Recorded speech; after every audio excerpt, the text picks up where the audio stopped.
Hello everyone! Welcome back again to my YouTube channel. Nako, may bago na naman po na loan application na lumabas dyan. At kung makita mo man to sa Facebook or sa mga YouTube ads, nako, wag nyo muna itong i-click. Syempre, di ba, sa mga loan application na hinahanap natin is yung mabilis mag-approve, may mababang interest, at talagang swak yung offer sa mga mangungutang dyan. So dito guys, dito sa vlog natin, yung pag-uusapan natin na loan application, nag-o-offer siya sa mga first time ng 60,000 pesos na loan amount. And sabi niya ba dito guys, na 2 minutes lang daw is pwede mo nang malaman kung approve ka or hindi. Ganun kabilis ha, 2 minutes. And dito pa sa ads niya ha, safe and reliable daw siya. Meron daw siyang high credit limit and low interest rate. Kung makikita mo to sa kanyang ads, talaga pong mapapaklik ka ng install at mapapa-apply ka dito. Pero sabi ko nga, kapag bago, wag muna kayo magtitiwala sa mga ganong ads.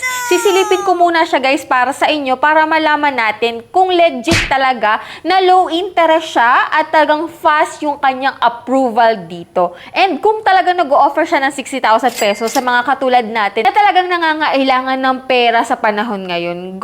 So ngayon guys, ang pangalan po nito is si Fast Fund Loan App Philippines. So under siya guys ng Smart Peso Cash Loan App. So as of now, meron po siyang 4.8 stars and 133 ratings. Bago natin guys i-review at silipin tong loan application na to, kung gusto mo nga po palang sumali sa aking pa-weekly Gcash giveaway, nako, marami na pong nananalo. And nung last Monday nga po, nag-announce po ako ng 5 lucky winners. So ngayon guys, kung wala pa dyan yung pangalan mo, huwag ka mag-alala, may next Monday pa. Sa kaya, i-click mo na po yung subscribe button, i-like itong video na to, at mag-iwan ka na ng comment dyan sa comment section. And every last Monday of the month naman po, may isang mananalo ng aking pa-cellphone giveaway, which is, pwede mo po yung i-convert into cash. O, diba? So dito guys, na manunood ka lang na pwede mong utangan online. Ikaw ay naghahanap dyan ng mga legit, may chance ka pa na manalo sa aking pa-Gcash at pa-cellphone giveaway. Ayan, kung interesado ka naman na malaman kung anong meron dito kay Fast Fund na 60,000 daw yung offer na may high credit limit and low interest rate, nako, keep watching.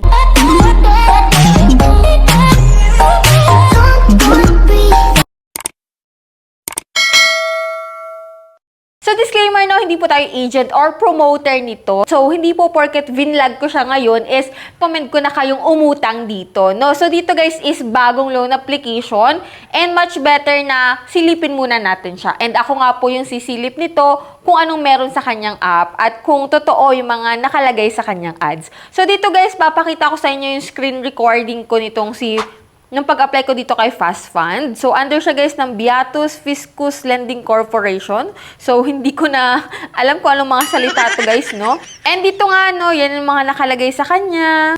And pagka-install ko ng kanyang app, yan po yung lumabas. Professional platform. Next ko lang, easy to operate, safe and reliable.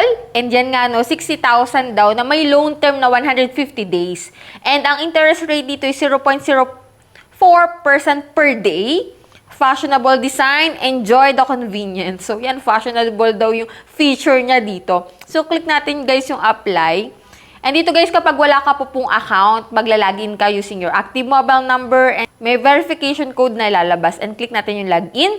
And dito guys, si Fast Fund pala is hindi siya bago talaga. Alam nyo ba guys? Kasi eto, kung makikita mo dyan sa aking screen, si Fast Fund po is dating si Perago at si Cashwave. Which is kay Perago nga, 3,000 yung offer. Kay Cashwave naman is 2,000 yung offer.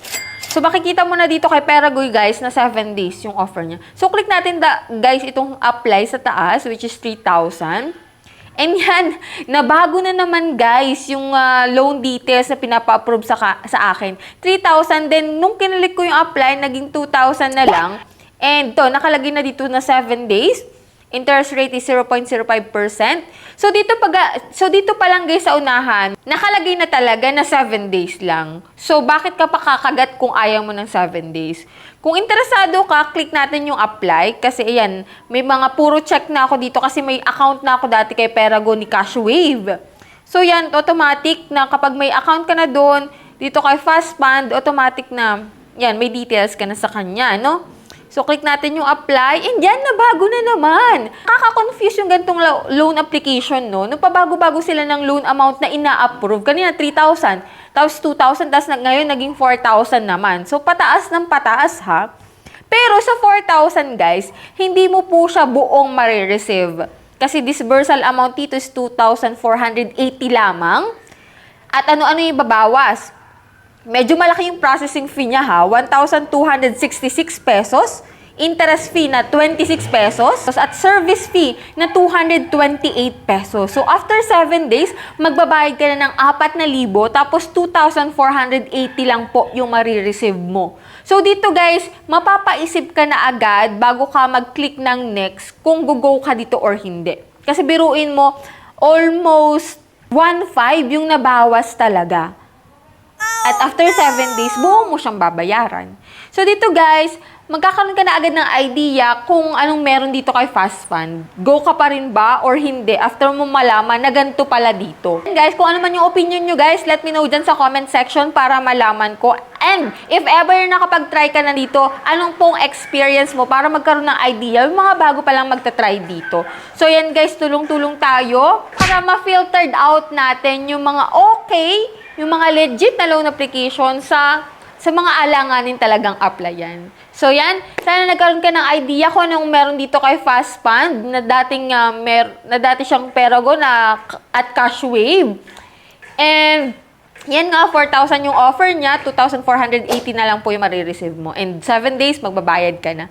So yan, sa mga hindi pa dyan nakasubscribe sa aking YouTube channel, kayo click na subscribe button. I-on mo na rin po yung notification bell para updated ka sa ganitong usapan, lalong-lalo na sa mga bagong naglalabasan ngayon na loan application. So that's it. Bye-bye na muna for now, guys. See you on my next vlog.